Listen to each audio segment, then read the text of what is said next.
Hello. How many of you saw the Post-it notes out there? And how many of you posted on them? Very good, thank you. And for those of you who haven't or did and would like to do some more, I would like to ask of your assistance. See, I would like for you to write on more of these Post-it notes. And if you would like to, I'm actually asking of you to please come to my assistance at the stage, right there. So, really. Yeah, there you go. Awesome. You can use as many as you wish. I want you to write on them how you're going to concretely change the world in small and big ways. I want you to write on them what you truly fear. Yes. And then I want you to post them on me. Yes, on me. I promise it'll be fun. I promise. And then I will take your words and make art of them. Truly. See, I am an artist. And some of us artists, we dismember ourselves and feed ourselves to you so that you may make your own art. It was back in the early 90s. I had just arrived into my adulthood. At the same time, I arrived in San Francisco, right here in the South of Market area. Death and grief so thick in the air. Sex too often equaled death, and the grasping for love and connection often meant pain and rejection.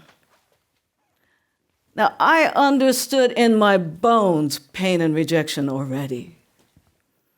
But the joy of pleasure ought not to have been tainted by the specter of death for somebody so young as so many of us were. But there I was, finding love and kinship among the rejected, and I suppose I didn't know any better. I found myself falling into this rogue band of the eternally hopeful. They were creatively charming, creative, powerful, and unapologetically, erotically lifeful. Many of them took to the streets. Others still laid down their bodies against the brutality of fear and law enforcement. And they were the heroes. They are still the heroes. But me, I didn't go that route. And, maybe it was the crowds. Maybe it was overt confrontation. But I didn't feel like that was how I could make change happen. Instead, I donned a campy wig, painted my lips, put on the cheap, sexy outfit. And we, the merry band of lustful do-gooders, we went out into the night. We climbed onto the stage and the platforms among writhing bodies at the queer dance clubs and the dyke sex parties.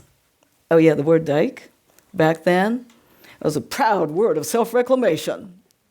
And the word queer was hotly contested among the generations. Now the words change, but the exciting friction still remains. So there we were on the stage and the platforms, climbing up there, lifting our skirts, ripping open our flies. Dental dams, condoms, gloves, and lube. We camped it up, but we went at it for real. Live love on stage for safer sex. Controversial? Certainly. Save a few lives? Possibly. Shift paradigms? Definitely. See, we were unencumbered by government funding or agency controls. Other organizations, fighting the good fight, trying to stave off the pandemic, they didn't have that luxury. Those organizations, with all their good intentions, they had to stay in their booths, meekly handing out condoms, dryly preaching rationality in the midst of sea of passion. How were they to affect change?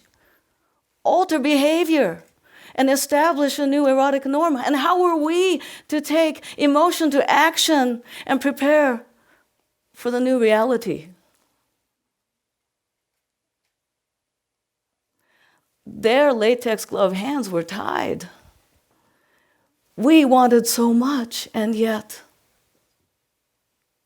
we had to span the gap of good intention and action.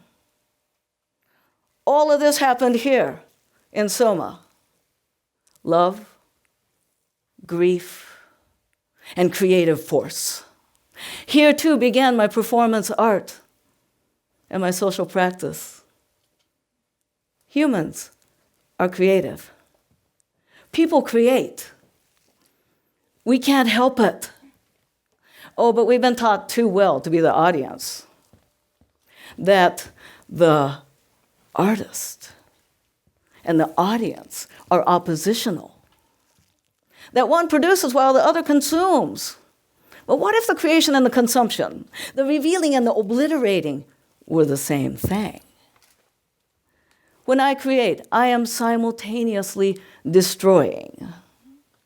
The raw materials of art, whether wood, paper, fabric, flowers, or blow-up dolls, are permanently altered and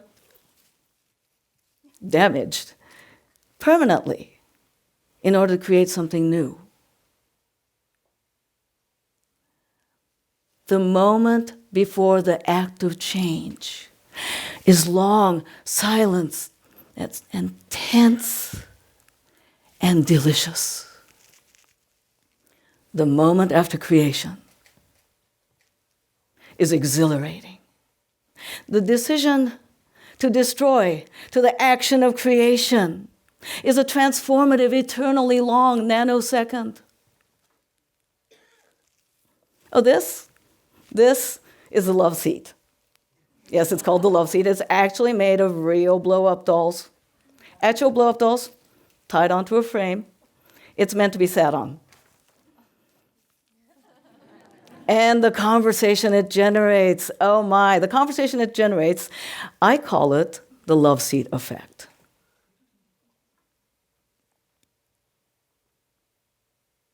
In this piece, Mumyogami, the god of no name, I am literally a white paper canvas for you to leave your mark upon. Strangers leave indelible marks upon us all in ways that we may never see. But what if we took a moment, thought about it, and chose to leave a mark, unique and eternal, for having taken that action? And for having taken that action, we are all changed. I hold my post until all have done what they must.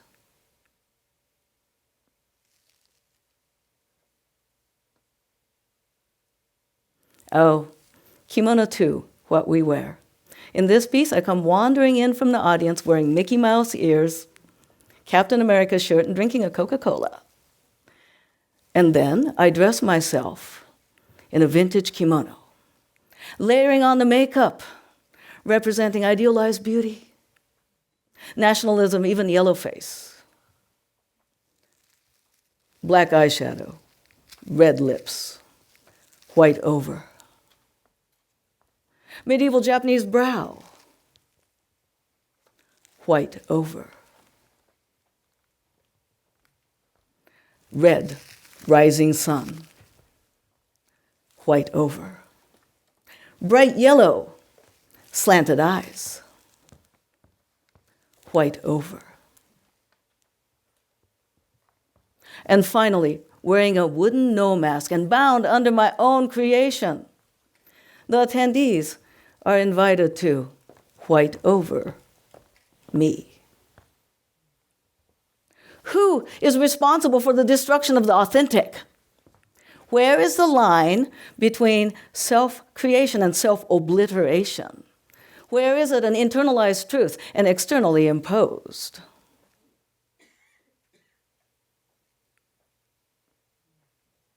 Oh, the dining room. Now say, who doesn't secretly revel in the thrill of breaking things? Yeah, you and you. and you. Yeah. So I invite people to come break dishes with me. Hundreds and hundreds of plates, saucers, cups, and dishes smashed. Oh, it's exhilarating, and it just feels deliciously forbidden. Yeah. And then the shards created from that, we sweep that up into an installation. The cacophony and the sound of shattering turns into a long silence, a reflection.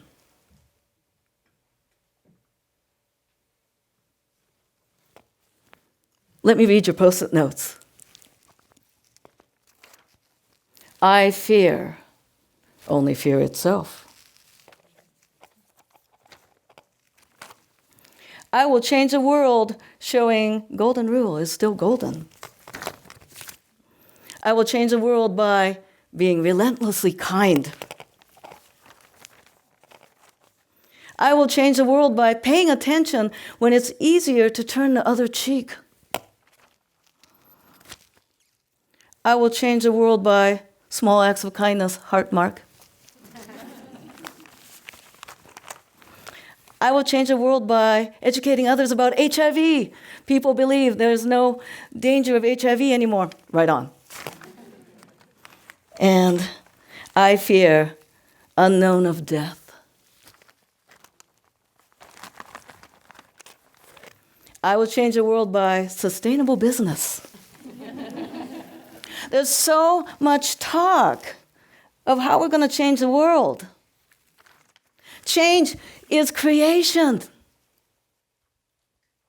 The impulse to change and create is woven in with the fears from within our shadow. Embrace the fear.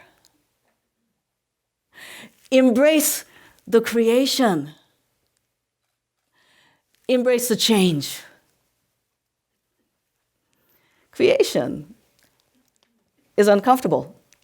Change is unsettling. Speaking of unsettling, I remember years ago when I visited Thailand, and I was surprised, even shocked to find the Buddhist worshippers putting gold leaf upon the sacred statues. In Japan, where I'm from, the images and the statues of the bodhisattvas are often hidden behind screens, not to be touched, much less altered. So I was put off at first, offended even. And then I was fascinated. The gold leaves are wishes, hopes, fears, and aspirations made physical. Thought and concept turn to action into tangible materiality. Action and materiality bring forth the change. So you have posted upon me. Thank you. You have buried me. Thank you.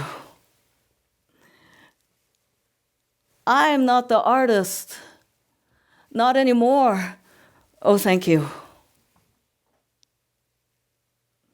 You are the creator now, and you have always been. Thank you.